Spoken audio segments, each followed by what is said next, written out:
ಎಲ್ಲರಿಗೂ ನಮಸ್ಕಾರ. ನಾನು ವಿಡಿಯೋ ಮಾಡ್ತಾ ಇರೋ ಉದ್ದೇಶ ಇಷ್ಟೇ. ಜನವರಿ 14ನೇ ತಾರೀಕು ಕಮಿಷನರ್ ಆಫ್ ಪೊಲೀಸ್ CCBಗೆ ನಾನೊಂದು ದೂರು ಕೊಟ್ಟಿರ್ತೀನಿ. ನನಗೆ ಅನಾಮಧೇಯ ಕಾಲ್ಸ್ ಬರ್ತಿದ್ದಂಥ ವ್ಯಕ್ತಿಗಳ ವಿರುದ್ಧವಾಗಿ ಆ್ಯಂಡ್ ನನಗೆ ಬ್ಯಾಡ್ ಕಮೆಂಟ್ಸ್ ಮಾಡ್ತಿದ್ದಂಥ ವ್ಯಕ್ತಿಗಳ ವಿರುದ್ಧವಾಗಿ 5 ಜನ ವ್ಯಕ್ತಿಗಳ ವಿರುದ್ಧವಾಗಿ ಮಾತ್ರ ನಾನು ದೂರು ಕೊಟ್ಟಿರ್ತೀನಿ. ಬೇರೆ ಯಾರ ವಿರುದ್ಧವಾಗೂ ನಾನು ದೂರು ನೀಡಿರೋದಿಲ್ಲ.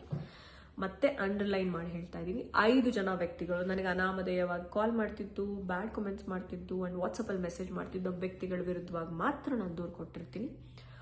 ಅದ ನಂತರ CCB ಅವರು ನಮಗೆ 18th ಫೋನ್ ಮಾಡಿ ಕರೆದು ನನ್ನಿಂದ ಎಲ್ಲ ಮಾಹಿತಿಗಳನ್ನ ಕೇಳಿ ತಗೊಳ್ತಾರೆ. ಅಕ್ಯೂಸ್ಗಳನ್ನೂ ಕರೆಸಿ ಕೂಡ ಮಾತಾಡಿರ್ತಾರೆ. ಇವತ್ತು 23ನೇ ತಾರೀಕು ಜಾನ್ವರಿ ಕರೆಸಿ ನನ್ನನ್ನು ಮತ್ತೆ ಅಕ್ಯೂಸ್ಗಳನ್ನೂ ಕರೆಸಿ ಅವರು ಅಪಾಲಜೀಸ್ನ ಒಪ್ಕೊಳ್ತಾರೆ ನನ್ನ ಮುಂದೆ. ಯಾಕಂತಂದರೆ ಯಾವುದೋ ಒಂದು ಬರದಲ್ಲಿ ನಾವು ಅವ್ರಿಗೆ ಮಾಡಬಾರ್ದಿತ್ತು ಅಂತ. ಯಾಕಂತಂದರೆ ಅವ್ರ ಹತ್ರ ಯಾವುದೇ ಪುರಾವೆಗಳು ಕೂಡ ಇರೋದಿಲ್ಲ. ಅವರು ಬರೀ ನನ್ನ ಹೆಸರನ್ನು ಬಳಸೋದಾಗಿರ್ಬೋದು, ಕಮೆಂಟ್ ಮಾಡೋದು ಅಷ್ಟೇ ಮಾಡ್ತಿರ್ತಾರೆ. ಹಾಗಾಗಿ ಅವರು ಕಾನೂನಿನ ವಿರುದ್ಧವಾಗೇ ನಡ್ಕೊಂಡಿರ್ತಾರೆ ಅನ್ನೋದು ಅಲ್ಲಿ ಸತ್ಯಾನ್ವೇಷಣೆಗಳಲ್ಲಿ ಕಂಡು ಬಂದಾಗ ಅವರು ಅಪಾಲಜಿ ಮುಚ್ಚಳಿಕೆಯನ್ನು ಬರೆದು ಕೊಟ್ಟಿರ್ತಾರೆ. ಸೊ ನಾನು ಕಾನೂನು ಮೊರೆ ಹೋಗಿದ್ದ ಕಾರಣ ನನಗೆ ಕೆಲವು ಪ್ರೋಟೋಕಾಲ್ಸ್ ಇತ್ತು. ಯಾವುದೇ ರೀತಿ ಈ ವಿಚಾರದ ಎಲ್ಲೂ ಇದು ಸಾರ್ಟ್ ಔಟ್ ಆಗೋವರೆಗೂ ಮಾತಾಡೋ ಹಾಗಿಲ್ಲ ಅನ್ನೋದಾಗಿ. ಆ್ಯಂಡ್ ಈ 5 ಜನ ಅಕ್ಯೂಸ್ಗಳಿದ್ರು ಅವರ ಹೆಸರುಗಳನ್ನ ನಾನು ಯಾವುದೇ ವಿಡಿಯೋದಲ್ಲೂ ಕೂಡ ಸೂಚಿಸಿಲ್ಲ. ಯಾಕಂತಂದರೆ ನನ್ನ ಉದ್ದೇಶ ಆ ಹೆಸರುಗಳಿಗೆ ಮಸಿ ಬಳಿಯೋ ಅನ್ನೋಂಥದ್ದಲ್ಲ. ತಪ್ಪು ಪ್ರತಿಯೊಬ್ಬರು ಮಾಡ್ತಾರೆ. ಅದನ್ನು ತಿದ್ದಿ ಅದನ್ನು ಸರಿಪಡಿಸ್ಕೊಂಡು ಮುಂದಿನ ಜೀವನ ನೋಡ್ಕೊಂಡು ಹೋಗೋದೇ ಮನುಷ್ಯ ಗುಣ. ಅದನ್ನು ನಾನು ನಂಬಿರೋ ಅಂಥವಳು. ಆ್ಯಂಡ್ ನನ್ನ ಜೀವನದಲ್ಲಿ ಎಷ್ಟೋ ಊಹಾಪೋಹಗಳು, ಎಷ್ಟೋ ಅವ್ರಿಗಂತೆ, ಇವ್ರಿಗೆ ಹಿಂಗಾಯ್ತಂತೆ, ಇವ್ರು ಹಿಂಗೆ ಮಾಡಿದ್ರಂತೆ, ಅದು ಯಾವುದಕ್ಕೂ ನಾನು ಕಿವಿ ಕೊಡದೆ. ಯಾಕಂತಂದರೆ ನನಗೆ ಗೊತ್ತು ನಾನು ಯಾವುದೇ ರೀತಿ ತಪ್ಪು ಮಾಡಿಲ್ಲ. ಆ್ಯಂಡ್ ಯಾರಿಗೂ ಕೂಡ ನಾನು ಇದಕ್ಕೆ ಉತ್ತರ ಕೊಡೋ ಅಂಥ ಉದ್ದೇಶ ನನಗಿರಲಿಲ್ಲ. ನಾನು ಕಾನೂನು ಮೊರೆ ಹೋಗಿದ್ದೆ. ಕಾನೂನಿನಿಂದ ನನಗೆ ಸರಿಯಾಗಿ ಏನಂದರೆ ವಿಚಾರಣೆ ಮಾಡಿ ಸತ್ಯಾನ್ವೇಷಣೆ ಮಾಡಿ ನನಗೆ ಜಸ್ಟಿಸ್ನ ಮಾಡಿಕೊಟ್ಟಿದ್ದಾರೆ. Thank you so much for CCB. And ನಾನು ಇದರಿಂದ ಏನು ಹೇಳೋಕ್ಕೆ ಇಷ್ಟಪಡ್ತೀನಿ ಅಂತಂದರೆ, ಒಂದೇ ಜೀವನ, ಒಂದೇ ಲೈಫು. ಹೆಸರು ಮಾಡೋದು ತುಂಬ ಕಷ್ಟ, ಅದನ್ನು ಉಳಿಸ್ಕೊಳ್ಳೋದು ಅಷ್ಟೇ ಕಷ್ಟ. ನಮಗೆ 4 ಜನಕ್ಕೆ ಒಳ್ಳೇದು ಮಾಡೋಕ್ಕಾಗುತ್ತೋ ಇಲ್ವೋ, ಆದರೆ ಒಬ್ರಿಗೆ ಕೆಟ್ಟದಂತೂ ಮಾಡಬಾರ್ದು ಅನ್ನೋದೇ ನಾನು ಅಂದ್ಕೊಂಡಿರೋದು. ಆ್ಯಂಡ್ ಅಫ್ಕೋರ್ಸ್ ಹೆಸರು ಮಾಡಿರೋರ ಹೆಸರಿಗೆ ಮಸಿ ಬಳಿಯೋದಂತೂ ತುಂಬ ಈಸಿ. ದಯವಿಟ್ಟು ಅದನ್ನು ಯಾವತ್ತೂ ಮಾಡಬೇಡಿ. ಯಾಕಂತಂದರೆ ನಾವು ಒಂದು ಮಾಡಿದ್ರೆ ಮತ್ತೆ ನಮಗೆ ಅದು 100 ಪಟ್ಟಾಗಿ ವಾಪಸ್ ಬರುತ್ತಂತೆ. ಹಾಗಾಗಿ ನಾನು ಅದನ್ನು ನಂಬಿರೋಳು. ಹಾಗಾಗಿ ನಾನು ಎಲ್ಲರಿಗೂ ಹೇಳೋಕ್ಕೆ ಇಷ್ಟಪಡೋದಿಷ್ಟೇ, ನನ್ನೊಟ್ಟಿಗೆ ನನ್ನ ಗೆಲುವಿನಲ್ಲೂ, ನನ್ನ ಸೋಲುವಿನಲ್ಲೂ, ನನ್ನ ದುಃಖದಲ್ಲೂ, ನನ್ನ ಸಂತೋಷದಲ್ಲೂ ಇದ್ದಂಥ ಪ್ರತಿಯೊಬ್ಬರಿಗೂ ತುಂಬ ಹೃದಯದ ಧನ್ಯವಾದಗಳು. ಆ್ಯಂಡ್ ನನಗೆ ಪಾಸಿಟಿವ್ ಆಗಿ ಹೇಳಿದವ್ರಿಗೂ ಕೂಡ, ನನ್ನ ಬಗ್ಗೆ ನೆಗೆಟಿವ್ ಆಗಿ ಹೇಳಿದವ್ರಿಗೂ ಕೂಡ thank you so much. Because ನಾನು ಇವತ್ತು ಇಲ್ಲಿದ್ದೀನಿ, ಬೆಳೆದಿದ್ದೀನಿ. ಇವತ್ತು ಕಾರುಣ್ಯರಾಮ್ ಅಂತ ಎಲ್ಲ ಕಡೆ ಬರ್ತಾ ಇದೆ. ಅದಕ್ಕೆ ಕಾರಣ ನೀವೆಲ್ಲರೇ. ಅದನ್ನು ಯಾವತ್ತೂ ನಾನು ಉಳಿಸ್ಕೊಳ್ಳೋದಕ್ಕೆ ಇಷ್ಟಪಡ್ತೀನಿ ಹೊರತು ಅಳಿಸೋದಕ್ಕೆ ಖಂಡಿತ ಅಲ್ಲ. ಆ್ಯಂಡ್ ನಾನು ಯಾವಾಗಲೂ ಸತ್ಯತೆಗೆ ನಾನು ಆಭಾರಿಯಾಗಿರ್ತೀನಿ. ಸತ್ಯಮೇವ ಜಯತೆ ಅಂತಲೇ ಇರ್ತೀನಿ. ಸೊ ಜೈ ಹಿಂದ್, ಜೈ ಕರ್ನಾಟಕ. ಮತ್ತೆ ಥ್ಯಾಂಕ್ ಯು. ಎಲ್ಲರಿಗೂ ನಮಸ್ಕಾರ. ನಾನು ವಿಡಿಯೋ ಮಾಡ್ತಾ ಇರೋ ಉದ್ದೇಶ ಇಷ್ಟೇ. ಜನವರಿ 14ನೇ ತಾರೀಕು ಕಮಿಷನರ್ ಆಫ್ ಪೊಲೀಸ್ CCBಗೆ ನಾನೊಂದು ದೂರು ಕೊಟ್ಟಿರ್ತೀನಿ. ನನಗೆ ಅನಾಮಧೇಯ ಕಾಲ್ಸ್ ಬರ್ತಿದ್ದಂಥ ವ್ಯಕ್ತಿಗಳ ವಿರುದ್ಧವಾಗಿ ಆ್ಯಂಡ್ ನನಗೆ ಬ್ಯಾಡ್ ಕಮೆಂಟ್ಸ್ ಮಾಡ್ತಿದ್ದಂಥ ವ್ಯಕ್ತಿಗಳ ವಿರುದ್ಧವಾಗಿ 5 ಜನ ವ್ಯಕ್ತಿಗಳ ವಿರುದ್ಧವಾಗಿ ಮಾತ್ರ ನಾನು ದೂರು ಕೊಟ್ಟಿರ್ತೀನಿ. ಬೇರೆ ಯಾರ ವಿರುದ್ಧವಾಗೂ ನಾನು ದೂರು ನೀಡಿರೋದಿಲ್ಲ. ಮತ್ತೆ ಅಂಡರ್ಲೈನ್ ಮಾಡಿ ಹೇಳ್ತಾ ಇದ್ದೀನಿ, 5 ಜನ ವ್ಯಕ್ತಿಗಳು ನನಗೆ ಅನಾಮಧೇಯವಾಗಿ ಕಾಲ್ ಮಾಡ್ತಿದ್ದು, ಬ್ಯಾಡ್ ಕಮೆಂಟ್ಸ್ ಮಾಡ್ತಿದ್ದು ಆ್ಯಂಡ್ ವಾಟ್ಸಪ್ಪಲ್ಲಿ ಮೆಸೇಜ್ ಮಾಡ್ತಿದ್ದ ವ್ಯಕ್ತಿಗಳ ವಿರುದ್ಧವಾಗಿ ಮಾತ್ರ ನಾನು ದೂರು ಕೊಟ್ಟಿರ್ತೀನಿ. ಅದ ನಂತರ CCB ಅವರು ನಮಗೆ 18th ಫೋನ್ ಮಾಡಿ ಕರೆದು ನನ್ನಿಂದ ಎಲ್ಲ ಮಾಹಿತಿಗಳನ್ನ ಕೇಳಿ ತಗೊಳ್ತಾರೆ. ಅಕ್ಯೂಸ್ಗಳನ್ನೂ ಕರೆಸಿ ಕೂಡ ಮಾತಾಡಿರ್ತಾರೆ.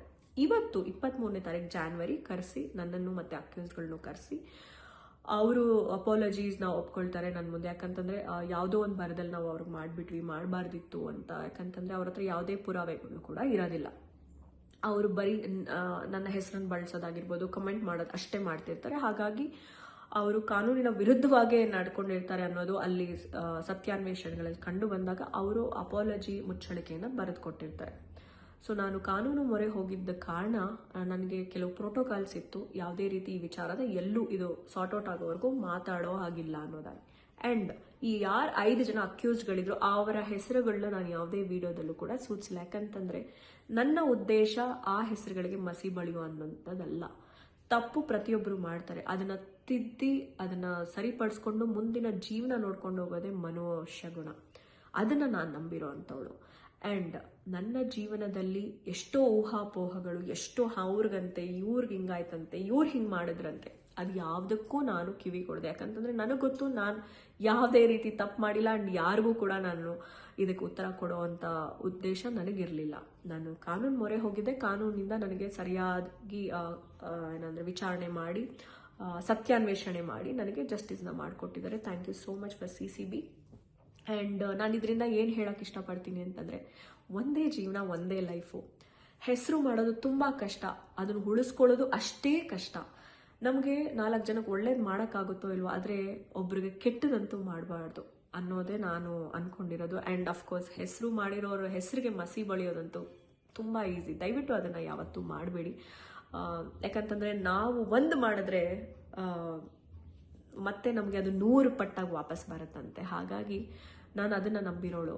ಹಾಗಾಗಿ ನಾನು ಎಲ್ಲರಿಗೂ ಹೇಳೋಕ್ಕೆ ಇಷ್ಟಪಡೋದಿಷ್ಟೇ, ನನ್ನೊಟ್ಟಿಗೆ ನನ್ನ ಗೆಲುವಿನಲ್ಲೂ, ನನ್ನ ಸೋಲುವಿನಲ್ಲೂ, ನನ್ನ ದುಃಖದಲ್ಲೂ, ನನ್ನ ಸಂತೋಷದಲ್ಲೂ ಇದ್ದಂಥ ಪ್ರತಿಯೊಬ್ಬರಿಗೂ ತುಂಬ ತುಂಬ ಹೃದಯದ ಧನ್ಯವಾದಗಳು. ಆ್ಯಂಡ್ ನನಗೆ ಪಾಸಿಟಿವ್ ಆಗಿ ಹೇಳ್ದವ್ರಿಗೂ ಕೂಡ, ನನ್ನ ಬಗ್ಗೆ ನೆಗೆಟಿವ್ ಆಗಿ ಹೇಳ್ದವ್ರಿಗೂ ಕೂಡ thank you so much. Because ನಾನು ಇವತ್ತು ಇಲ್ಲಿದ್ದೀನಿ, ಬೆಳೆದಿದ್ದೀನಿ. ಇವತ್ತು ಕಾರುಣ್ಯರಾಮ್ ಅಂತ ಎಲ್ಲ ಕಡೆ ಬರ್ತಾ ಇದೆ. ಅದಕ್ಕೆ ಕಾರಣ ನೀವೆಲ್ಲರೇ. ಅದನ್ನು ಯಾವತ್ತೂ ನಾನು ಉಳಿಸ್ಕೊಳ್ಳೋದಕ್ಕೆ ಇಷ್ಟಪಡ್ತೀನಿ ಹೊರತು ಅಳಿಸೋದಕ್ಕೆ ಖಂಡಿತ ಅಲ್ಲ. ಆ್ಯಂಡ್ ನಾನು ಯಾವಾಗಲೂ ಸತ್ಯತೆಗೆ ನಾನು ಆಭಾರಿಯಾಗಿರ್ತೀನಿ. ಸತ್ಯಮೇವ ಜಯತೆ ಅಂತಲೇ ಇರ್ತೀನಿ. ಸೊ ಜೈ ಹಿಂದ್, ಜೈ ಕರ್ನಾಟಕ. ಮತ್ತೆ ಥ್ಯಾಂಕ್ ಯು. ಎಲ್ಲರಿಗೂ ನಮಸ್ಕಾರ. ನಾನು ವಿಡಿಯೋ ಮಾಡ್ತಾ ಇರೋ ಉದ್ದೇಶ ಇಷ್ಟೇ. ಜನವರಿ 14ನೇ ತಾರೀಕು ಕಮಿಷನರ್ ಆಫ್ ಪೊಲೀಸ್ CCBಗೆ ನಾನೊಂದು ದೂರು ಕೊಟ್ಟಿರ್ತೀನಿ. ನನಗೆ ಅನಾಮಧೇಯ ಕಾಲ್ಸ್ ಬರ್ತಿದ್ದಂಥ ವ್ಯಕ್ತಿಗಳ ವಿರುದ್ಧವಾಗಿ ಆ್ಯಂಡ್ ನನಗೆ ಬ್ಯಾಡ್ ಕಮೆಂಟ್ಸ್ ಮಾಡ್ತಿದ್ದಂಥ ವ್ಯಕ್ತಿಗಳ ವಿರುದ್ಧವಾಗಿ 5 ಜನ ವ್ಯಕ್ತಿಗಳ ವಿರುದ್ಧವಾಗಿ ಮಾತ್ರ ನಾನು ದೂರು ಕೊಟ್ಟಿರ್ತೀನಿ. ಬೇರೆ ಯಾರ ವಿರುದ್ಧವಾಗೂ ನಾನು ದೂರು ನೀಡಿರೋದಿಲ್ಲ. ಮತ್ತೆ ಅಂಡರ್ಲೈನ್ ಮಾಡಿ ಹೇಳ್ತಾ ಇದ್ದೀನಿ, 5 ಜನ ವ್ಯಕ್ತಿಗಳು ನನಗೆ ಅನಾಮಧೇಯವಾಗಿ ಕಾಲ್ ಮಾಡ್ತಿದ್ದು, ಬ್ಯಾಡ್ ಕಮೆಂಟ್ಸ್ ಮಾಡ್ತಿದ್ದು ಆ್ಯಂಡ್ ವಾಟ್ಸಪ್ಪಲ್ಲಿ ಮೆಸೇಜ್ ಮಾಡ್ತಿದ್ದ ವ್ಯಕ್ತಿಗಳ ವಿರುದ್ಧವಾಗಿ ಮಾತ್ರ ನಾನು ದೂರು ಕೊಟ್ಟಿರ್ತೀನಿ. ಅದ ನಂತರ CCB ಅವರು ನಮಗೆ 18th ಫೋನ್ ಮಾಡಿ ಕರೆದು ನನ್ನಿಂದ ಎಲ್ಲ ಮಾಹಿತಿಗಳನ್ನ ಕೇಳಿ ತಗೊಳ್ತಾರೆ. ಅಕ್ಯೂಸ್ಡ್ಗಳನ್ನು ಕರೆಸಿ ಕೂಡ ಮಾತಾಡಿರ್ತಾರೆ. ಇವತ್ತು 23ನೇ ತಾರೀಕು ಜಾನ್ವರಿ ಕರೆಸಿ ನನ್ನನ್ನು ಮತ್ತು ಅಕ್ಯೂಸ್ಡ್ಗಳನ್ನು ಕರೆಸಿ ಅವರು ಅಪಾಲಜೀಸ್ನ ಒಪ್ಕೊಳ್ತಾರೆ ನನ್ನ ಮುಂದೆ. ಯಾಕಂತಂದರೆ ಯಾವುದೋ ಒಂದು ಬರದಲ್ಲಿ ನಾವು ಅವ್ರಿಗೆ ಮಾಡಿಬಿಟ್ವಿ, ಮಾಡಬಾರ್ದಿತ್ತು ಅಂತ. ಯಾಕಂತಂದರೆ ಅವ್ರ ಹತ್ರ ಯಾವುದೇ ಪುರಾವೆಗಳು ಕೂಡ ಇರೋದಿಲ್ಲ. ಅವರು ಬರೀ ನನ್ನ ಹೆಸರನ್ನು ಬಳಸೋದಾಗಿರ್ಬೋದು, ಕಮೆಂಟ್ ಮಾಡೋದು ಅಷ್ಟೇ ಮಾಡ್ತಿರ್ತಾರೆ. ಹಾಗಾಗಿ ಅವರು ಕಾನೂನಿನ ವಿರುದ್ಧವಾಗೇ ನಡ್ಕೊಂಡಿರ್ತಾರೆ ಅನ್ನೋದು ಅಲ್ಲಿ ಸತ್ಯಾನ್ವೇಷಣೆಗಳಲ್ಲಿ ಕಂಡು ಬಂದಾಗ ಅವರು ಅಪಾಲಜಿ ಮುಚ್ಚಳಿಕೆಯನ್ನು ಬರೆದು ಕೊಟ್ಟಿರ್ತಾರೆ. ಸೊ ನಾನು ಕಾನೂನು ಮೊರೆ ಹೋಗಿದ್ದ ಕಾರಣ ನನಗೆ ಕೆಲವು ಪ್ರೋಟೋಕಾಲ್ಸ್ ಇತ್ತು. ಯಾವುದೇ ರೀತಿ ಈ ವಿಚಾರದ ಎಲ್ಲೂ ಇದು ಸಾರ್ಟ್ ಔಟ್ ಆಗೋವರೆಗೂ ಮಾತಾಡೋ ಹಾಗಿಲ್ಲ ಅನ್ನೋದಾಗಿ. ಆ್ಯಂಡ್ ಈ ಯಾರು 5 ಜನ ಅಕ್ಯೂಸ್ಡ್ಗಳಿದ್ರು ಅವರ ಹೆಸರುಗಳನ್ನ ನಾನು ಯಾವುದೇ ವಿಡಿಯೋದಲ್ಲೂ ಕೂಡ ಸೂಚಿಸಿಲ್ಲ. ಯಾಕಂತಂದರೆ ನನ್ನ ಉದ್ದೇಶ ಆ ಹೆಸರುಗಳಿಗೆ ಮಸಿ ಬಳಿಯೋ ಅನ್ನೋಂಥದ್ದಲ್ಲ. ತಪ್ಪು ಪ್ರತಿಯೊಬ್ಬರು ಮಾಡ್ತಾರೆ, ಅದನ್ನು ತಿದ್ದಿ ಅದನ್ನು ಸರಿಪಡಿಸ್ಕೊಂಡು ಮುಂದಿನ ಜೀವನ ನೋಡ್ಕೊಂಡು ಹೋಗೋದೇ ಮನುಷ್ಯ ಗುಣ. ಅದನ್ನು ನಾನು ನಂಬಿರೋ ಅಂಥವಳು. ಆ್ಯಂಡ್ ನನ್ನ ಜೀವನದಲ್ಲಿ ಎಷ್ಟೋ ಊಹಾಪೋಹಗಳು, ಎಷ್ಟೋ ಅವ್ರಿಗಂತೆ, ಇವ್ರಿಗೆ ಹಿಂಗಾಯ್ತಂತೆ, ಇವ್ರು ಹಿಂಗೆ ಮಾಡಿದ್ರಂತೆ, ಅದು ಯಾವುದಕ್ಕೂ ನಾನು ಕಿವಿ ಕೊಡದೆ. ಯಾಕಂತಂದರೆ ನನಗೆ ಗೊತ್ತು ನಾನು ಯಾವುದೇ ರೀತಿ ತಪ್ಪು ಮಾಡಿಲ್ಲ. ಆ್ಯಂಡ್ ಯಾರಿಗೂ ಕೂಡ ನಾನು ಇದಕ್ಕೆ ಉತ್ತರ ಕೊಡೋ ಅಂಥ ಉದ್ದೇಶ ನನಗಿರಲಿಲ್ಲ. ನಾನು ಕಾನೂನು ಮೊರೆ ಹೋಗಿದ್ದೆ. ಕಾನೂನಿನಿಂದ ನನಗೆ ಸರಿಯಾಗಿ ಏನಂದರೆ ವಿಚಾರಣೆ ಮಾಡಿ ಸತ್ಯಾನ್ವೇಷಣೆ ಮಾಡಿ ನನಗೆ ಜಸ್ಟಿಸ್ನ ಮಾಡಿಕೊಟ್ಟಿದ್ದಾರೆ. Thank you so much for CCB. And ನಾನು ಇದರಿಂದ ಏನು ಹೇಳೋಕ್ಕೆ ಇಷ್ಟಪಡ್ತೀನಿ ಅಂತಂದರೆ, ಒಂದೇ ಜೀವನ, ಒಂದೇ ಲೈಫು. ಹೆಸರು ಮಾಡೋದು ತುಂಬ ಕಷ್ಟ, ಅದನ್ನು ಉಳಿಸ್ಕೊಳ್ಳೋದು ಅಷ್ಟೇ ಕಷ್ಟ. ನಮಗೆ 4 ಜನಕ್ಕೆ ಒಳ್ಳೇದು ಮಾಡೋಕ್ಕಾಗುತ್ತೋ ಇಲ್ವೋ, ಆದರೆ ಒಬ್ರಿಗೆ ಕೆಟ್ಟದಂತೂ ಮಾಡಬಾರ್ದು ಅನ್ನೋದೇ ನಾನು ಅಂದ್ಕೊಂಡಿರೋದು. ಆ್ಯಂಡ್ ಅಫ್ಕೋರ್ಸ್ ಹೆಸರು ಮಾಡಿರೋರ ಹೆಸರಿಗೆ ಮಸಿ ಬಳಿಯೋದಂತೂ ತುಂಬ ಈಸಿ. ದಯವಿಟ್ಟು ಅದನ್ನು ಯಾವತ್ತೂ ಮಾಡಬೇಡಿ. ಯಾಕಂತಂದರೆ ನಾವು ಒಂದು ಮಾಡಿದ್ರೆ ಮತ್ತೆ ನಮಗೆ ಅದು 100 ಪಟ್ಟಾಗಿ ವಾಪಸ್ ಬರುತ್ತಂತೆ. ಹಾಗಾಗಿ ನಾನು ಅದನ್ನು ನಂಬಿರೋಳು. ಹಾಗಾಗಿ ನಾನು ಎಲ್ಲರಿಗೂ ಹೇಳೋಕ್ಕೆ ಇಷ್ಟಪಡೋದಿಷ್ಟೇ, ನನ್ನೊಟ್ಟಿಗೆ ನನ್ನ ಗೆಲುವಿನಲ್ಲೂ, ನನ್ನ ಸೋಲುವಿನಲ್ಲೂ, ನನ್ನ ದುಃಖದಲ್ಲೂ, ನನ್ನ ಸಂತೋಷದಲ್ಲೂ ಇದ್ದಂಥ ಪ್ರತಿಯೊಬ್ಬರಿಗೂ ತುಂಬ ತುಂಬ ಹೃದಯದ ಧನ್ಯವಾದಗಳು. ಆ್ಯಂಡ್ ನನಗೆ ಪಾಸಿಟಿವ್ ಆಗಿ ಹೇಳ್ದವ್ರಿಗೂ ಕೂಡ, ನನ್ನ ಬಗ್ಗೆ ನೆಗೆಟಿವ್ ಆಗಿ ಹೇಳ್ದವ್ರಿಗೂ ಕೂಡ thank you so much. Because ನಾನು ಇವತ್ತು ಇಲ್ಲಿದ್ದೀನಿ, ಬೆಳೆದಿದ್ದೀನಿ. ಇವತ್ತು ಕಾರುಣ್ಯರಾಮ್ ಅಂತ ಎಲ್ಲ ಕಡೆ ಬರ್ತಾ ಇದೆ. ಅದಕ್ಕೆ ಕಾರಣ ನೀವೆಲ್ಲರೇ. ಅದನ್ನು ಯಾವತ್ತೂ ನಾನು ಉಳಿಸ್ಕೊಳ್ಳೋದಕ್ಕೆ ಇಷ್ಟಪಡ್ತೀನಿ ಹೊರತು ಅಳಿಸೋದಕ್ಕೆ ಖಂಡಿತ ಅಲ್ಲ. ಆ್ಯಂಡ್ ನಾನು ಯಾವಾಗಲೂ ಸತ್ಯತೆಗೆ ನಾನು ಆಭಾರಿಯಾಗಿರ್ತೀನಿ. ಸತ್ಯಮೇವ ಜಯತೆ ಅಂತಲೇ ಇರ್ತೀನಿ. ಸೊ ಜೈ ಹಿಂದ್, ಜೈ ಕರ್ನಾಟಕ. ಮತ್ತೆ ಥ್ಯಾಂಕ್ ಯು.